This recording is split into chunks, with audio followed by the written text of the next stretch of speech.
Hi friends, ವಿದ್ಯಾ YouTube ಚಾನಲ್ಗೆ ಸ್ವಾಗತ. ನಾನಿವತ್ತು ಮೀನು ಸಾರು ಮಾಡೋಕ್ಕೆ 2 kg ಮೀನು ತೊಗೊಬಂದಿದ್ದೀನಿ. ಆದರೆ ನಾನು ನಾವು ಮೀನು ಸಾರಲ್ಲಿರೋ ಮೀನನ್ನ ತಿನ್ನಲ್ಲ ಅಷ್ಟೊಂದು. ಅದಕ್ಕೋಸ್ಕರ ತಲೆ, ಬಾಲ, ಒಂದು 5 ಕಡಿ ಆ ಥರ ಹಾಕ್ಕೊಂಡಿದ್ದೀನಿ. ನೋಡಿ, ಇವತ್ತು ಮೀನು ಸಾರು ಹೇಗೆ ಮಾಡೋದು ಅಂತ ಹೇಳ್ಕೊಡ್ತೀನಿ, ಬನ್ನಿ.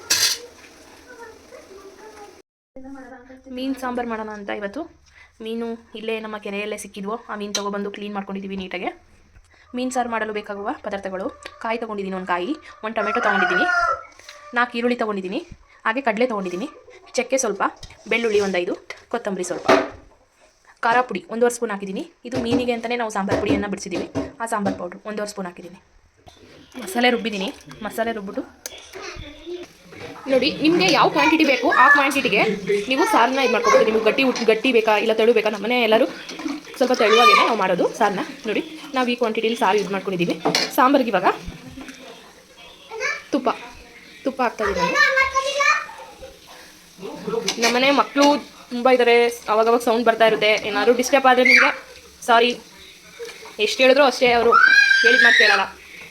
ಸಾಂಬಾರು ನೀಟಾಗಿ ಕುದೀತಾ ಇದೆ. ಇವಾಗ ಉಪ್ಪು ಹಾಕೋಣ. ಉಪ್ಪು ಹಾಕ್ತಾ ಇದ್ದೀನಿ. ಉಪ್ಪಾಯಿತು. ಉಪ್ಪು ಹಾಕಿದ ನಂತರ ಸಾಂಬಾರು ಸ್ವಲ್ಪ ಹೊತ್ತು ಬೇಯಲಿ. ಸಾರು ಚೆನ್ನಾಗಿ ಕುದೀತಾ ಇದೆ. ಇವಾಗ ತಲೆಗೆ ಹಾಕಬೇಕು. ಮೀನಿನ ತಲೆಯನ್ನು ಹಾಕಿ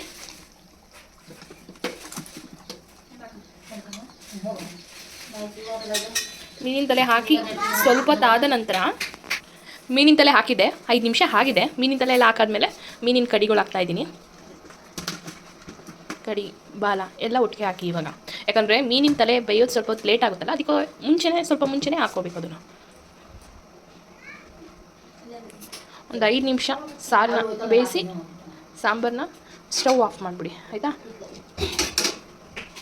ಬಿಸಿ ಬಿಸಿ ರಾಗಿ ಮುದ್ದೆ ಮೀನಿನ ಸಾಂಬಾರು ರೆಡಿಯಾಗಿದೆ. ಊಟ ಮಾಡಿ ಹೇಗಿದೆ ಅಂತ ನಮ್ಮ ಭಾವನ ಹತ್ರ ಕೇಳೋಣ. ಬಾವ, ಹೇಗಿದೆ ಸಾಂಬಾರು? ಸೂಪರ್ ಆಗಿದೆ. ಚಿಂಟು ಹೇಗಿದೆ ಚಂಡು ಸಾರು? ಚಿಂಟು ಚೆನ್ನಾಗಿದೆಯಾ? Thank you friends. ಇಷ್ಟು ತನಕ ಟೈಮ್ ಕೊಟ್ಟು ನನ್ನ ಚಾನಲ್ನ ನೀವು ನೋಡಿದ್ದಕ್ಕೆ ಹೀಗೆ ನೋಡ್ತಾ ಇರಿ, ಹೀಗೆ ಲೈಕ್ ಮಾಡ್ತಾ ಇರಿ, ಶೇರ್ ಮಾಡಿ, ಹಾಗೆ ಸಬ್ಸ್ಕ್ರೈಬ್ ಮಾಡಿ. Thank you friends.